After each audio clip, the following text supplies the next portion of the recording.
अस्सलाम वालेकुम जी एवरीवन। उम्मीद है आप सब खैरियत से होंगे। मैं हूं सैफ अहमद, आपका फिज़िक्स टीचर। और स्टूडेंट्स, आज हम स्टार्ट कर रहे हैं अपना न्यू आर्टिकल जिसका नाम न्यूक्लियर फ्यूजन है।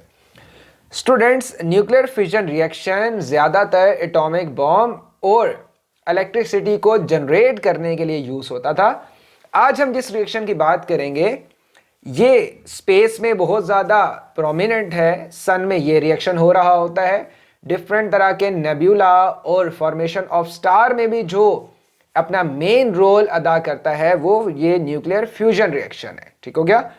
सो बेटा, न्यूक्लियर फ्यूजन जो है ये basically breaking of heavy nuclei into two daughter nuclei, जिसमें एक बड़ा एलिमेंट स्टूडेंट्स किस में ब्रेक हो जाता है, छोटे छोटे एलिमेंट्स में ब्रेक हो जाता है, कॉन्स्टिट्यूएंट्स में ब्रेक हो जाता है। हम यहां बात कर रहे हैं न्यूक्लियर फ्यूजन की, जिसमें दो छोटे न्यूक्लियस मिलते हैं, कंबाइन होते हैं, एक बड़ा न्यूक्लियस बनाते हैं स्टूडेंट्स, और उसके रिजल्ट में हद से ज्यादा सरप्लस अमाउंट में एनर्जी को प्रोड्यूस कर देते हैं। जी हाँ स्टूडेंट्स, न्यूक्लियर फ्यूजन में दो एटम्स, दो छोटे एटम्स आपस में ज्वाइन होंगे। कैसे ज्वाइन होंगे? एनर्जी देनी पड़ेगी। खुद से बैठे बैठे ज्वाइन नहीं होंगे students. High temperature, high pressure, certain condition के मुताबिक ये दो एटम्स जिसके पास दो न्यूक्लियस कह लें, ज्यादा बेहतर वर्ड है, दो न्यूक्लियस कंबाइन होंगे, एक बड़ा न्यूक्लियस बनाएंगे और उसके रिजल्ट में सरप्लस अमाउंट में एनर्जी जो है स्टूडेंट्स वो प्रोड्यूस हो जाएगी। So it is the combining of two smaller nuclei into a heavy nucleus. So definition simple है स्टूडेंट्स, याद रखिएगा। आपको क्या देनी पड़ेगी? आपको इनके साथ साथ इन दोनों को करीब लाना पड़ेगा। और बेटा ये दो कैसे करीब आएंगे? एनर्जी देनी पड़ेगी। याद रखिएगा, एनर्जी काफी ज्यादा लगेगी, ऐसे बैठे बैठे करीब नहीं आएंगे। ठीक हो गया। अब सन में तो एनर्जी होती है ना, इस वजह से वो खुद ब खुद करीब आ रहे होते हैं। एनर्जी निकल रही होती है, जो एनर्जी निकल रही होती है उसमें से भी कुछ हिस्सा इनको दोबारा जोड़ने में लग जाता है। तो ऐसा प्रोसेस मिक्सचर एक चल रहा होता है। हमारे तक भी एनर्जी आ जाती है, डिफरेंट प्लैनेट्स तक भी चली जाती है। सो स्टूडेंट्स, यहाँ पे स्टूडेंट्स क्या हो रहा है, एक ड्यूट्रियम है, ड्यूट्रियम बोलूँ तो H21, शायद मैं गलत अगर ना हूँ, ठीक है। ट्रिटियम H31, एनर्जी मिली, जबरदस्ती कंबाइन किए गए, जबरदस्ती मिलाए गए, और स्टूडेंट्स जैसे ही मिले क्या बना दिया? एक हैवी न्यूक्लियस बना दिया, जिसको हम कहते हैं हीलियम कहते हैं। हीलियम 4 प्लस न्यूट्रॉन निकल गया। ठीक हो गया स्टूडेंट्स। और हद से ज्यादा एनर्जी बाहर निकल गई है। हद से ज्यादा क्या निकल गई स्टूडेंट्स? एनर्जी बाहर निकल गई। और ये जो एनर्जी निकली है बाहर आउटपुट में, ये इनपुट के मुकाबले में, फिजन रिएक्शन के मुकाबले में ये एनर्जी काफी ज्यादा एनर्जी है स्टूडेंट्स। ये बात याद रखनी है आपने। ओके हो गया। सो ये एनिमेशन ऑब्जर्व कर लें, थोड़ी बहुत चेक कर लें। हम डायरेक्ट रिएक्शंस के ऊपर चलते हैं। और इस रिएक्शन में H21 मिल रहा है किससे? H31 से। और आपको बेटा क्या मिल रहा है? He42 मिल रहा है। और इसके साथ ही आपको हीलियम का न्यूक्लियाई मिल रहा है। ठीक हो गया। ये फ्यूजन में और बहुत तरह का होता है। दो हाइड्रोजन के एलिमेंट ले लो, H21 के साथ आप फ्यूजन रिएक्शन भी कर सकते हो। दैट्स मीन ड्यूट्रियम मिलकर भी फ्यूजन रिएक्शन करके हीलियम प्रोड्यूस कर सकते हैं स्टूडेंट्स। ठीक हो गया। अब कहानी वही आती है जो हम पहले से डिस्कस कर चुके हैं कि अगर मैं ड्यूट्रियम और ट्रिटियम का मास कंबाइन करूं, ठीक हो गया, और वहां जाके मैं हीलियम और हीलियम और न्यूट्रॉन के मास को कंबाइन कर लूं, तो मैं देखता हूं कि जो मास ऑफ रिएक्टेंट है स्टूडेंट्स, ये अगेन ज्यादा है किससे? As compare to the mass of product. तो मास इफेक्ट आया कि नहीं आया? बिल्कुल आ गया स्टूडेंट्स। इसका मास ऑफ प्रोडक्ट से ग्रेटर है। सो ये जो डिफरेंस इन मास है इन दोनों चीजों में, डेल्टा एम स्टूडेंट्स, इसको हम कहते हैं मास डिफेक्ट कहते हैं। ठीक हो गया। अब स्टूडेंट्स अगेन वही बात, मास डिफेक्ट क्यों आता है? क्योंकि आप एक अनबाउंड स्टेट से बाउंड स्टेट में आ रहे हो। फिजन में क्या था? आप एक बाउंड स्टेट से अनबाउंड स्टेट में जा रहे थे, तो तब भी आपका मास कन्वर्ट हुआ किस में? एनर्जी में।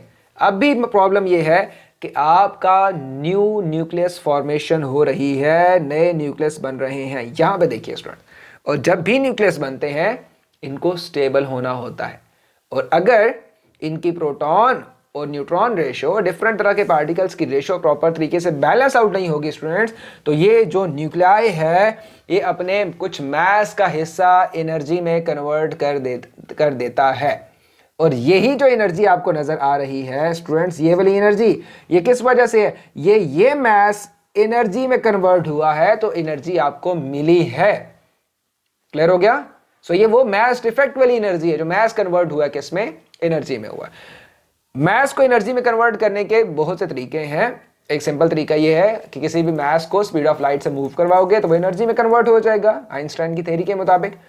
दूसरा तरीका फ्यूजन और फ्यूजन रिएक्शन में देखने को मिलता है कि जब भी ये रिएक्शन होता है, न्यू न्यूक्लियस फॉर्मेशन होती है न्यू न्यूक्लियस की, तो उसके रिजल्ट में हमें कुछ मास कन्वर्ट होते हुए नजर आता है।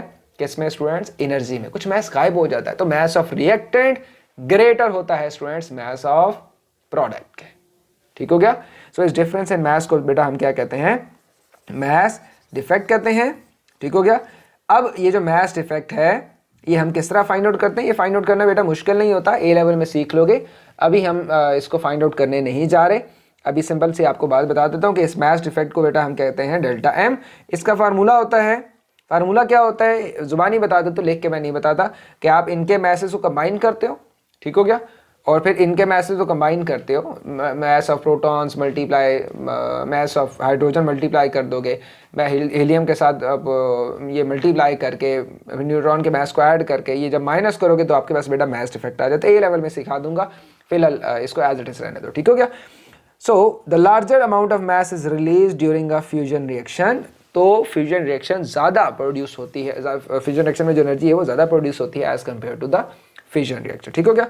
अच्छा, अब ये जो मास एनर्जी में कन्वर्ट हुआ, किस में कन्वर्ट हुआ बेटा? एनर्जी में कन्वर्ट हुआ। अगर ये आपको कैलकुलेट करना हो तो कैलकुलेट कैसे करेंगे? कैलकुलेट के लिए बेटा E equal to delta m c square आपके पास इक्वेशन है। ये डेल्टा एम क्या है बेटा? ये डेल्टा है मास डिफेक्ट है। एनर्जी क्या है? वो एनर्जी है जो कि मास कन्वर्ट हुआ एनर्जी में। ठीक हो गया? अब दो और बातें बताने लगा। अगर इस मास डिफेक्ट को मैं सी स्क्वायर से मल्टीप्लाई कर दूं, ठीक हो गया? ये मास डिफेक्ट जितना भी है खुद सोचो, अगर मैं उसको इस वैल्यू से मल्टीप्लाई कर दूं, या 931 MeV से, ए लेवल में देख लेंगे आप लोग, 3 × 10⁸ का स्क्वायर से मल्टीप्लाई कर दूं, तो ये जो एनर्जी स्टूडेंट्स प्रोड्यूस होगी ये हद से ज़्यादा प्रोड्यूस होगी एक एटम से। और सोचो अगर मिलियंस ट्रिलियंस ऑफ एटम्स होंगे तो ये जो एनर्जी मल्टीप्लाई होगी, एडिशन होगी, तो कितनी ज़्यादा एनर्जी बनेगी। सो आइंस्टाइन ने जो कहा था कि there is not a slightest indication to gain energy by breaking that atom, तो ये तो फेल हो गया, क्योंकि एनर्जी मिल रही है, और एनर्जी मिल भी रही है क्या? छोटे से मास।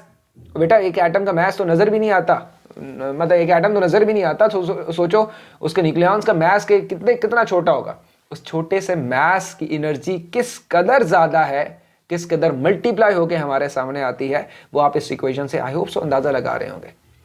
इमेजिन कर लो बेटा अगर ये मास डिफेक्ट कितना आ गया, चलो मैं अपनी तरफ से कह दूँ 0.1 kg फॉर एग्जांपल कह देता हूँ, तो 0.1 kg को अगर इस फैक्टर से मल्टीप्लाई करो तो बेटा ये कितनी स्मॉल वैल्यूज बनती हैं, आई होप सो आप अंदाजा लगा पा रहे होंगे। ठीक हो गया? तो ये एनर्जी क्या है? ये एनर्जी रिलीज एनर्जी है, इसको बाइंडिंग एनर्जी भी कहते हैं। ठीक हो गया? बाइंडिंग एनर्जी का मतलब क्या है कि इतनी एनर्जी, जरा ध्यान से सुनिएगा, कि ये जब मास कन्वर्ट नहीं हुआ था तो इस मास को काबू में करने के लिए इतनी एनर्जी चाहिए थी जितना आपका आंसर आ जाएगा इस डेल्टा ई का। ठीक हो गया? तो इसका मतलब है कि आपको इससे एनर्जी ज़्यादा देनी पड़ेगी अगर आपको फ्यूजन रिएक्शन का या फिजन रिएक्शन का जो रिएक्शन है वो स्टार्ट करवाना है। ठीक हो गया? So this decrease in the mass. Okay, so in fusion reaction mass decreases 10 power minus 8 kg. ठीक हो गया? How much energy is released? तो एक अगर फ्यूजन रिएक्शन हो रहा है स्टूडेंट तो उसे कितनी एनर्जी कन्वर्ट होगी? मास डिफेक्ट कितना आ गया? इतना आ गया, 10⁻⁻²8 kg आ गया। ठीक हो गया? So how much energy is created? आपने मल्टीप्लाई किया तो आपके पास वैल्यू आ गई 9 × 10⁻12 जूल्स। अब स्टूडेंट्स आप कहेंगे सर ये तो वैल्यू बहुत कम है। बिल्कुल ये वैल्यू बहुत कम है, लेकिन अगर ये तो सिर्फ एक एटम की है, ठीक हो गया?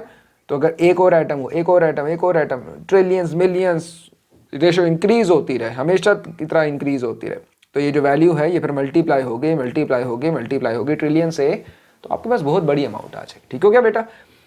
So the fusion reaction is very difficult to establish as both carry the same type of the charge, hence very difficult to fuse both positive charge. Very high speed is required to fuse the nuclei together. और यही बात मैंने आपको बता दी है कि fusion के लिए आपको हद से ज़्यादा एनर्जी देनी पड़ती है, लेकिन जो आप एनर्जी देते हो और जो एनर्जी आपको आउटपुट में मिलती है वो आउटपुट की एनर्जी मल्टीपल टाइम्स ज़्यादा होती है जो आपने इनपुट दी है, मल्टीपल टाइम्स बेटा ज़्यादा होती है जो फ्यूजन रिएक्शन में यूज होती है। सो आप कंपैरिजन कर लेते हैं। Fusion reaction could generate 4 times more energy per kilogram of fuel than fusion using in the nuclear power plants.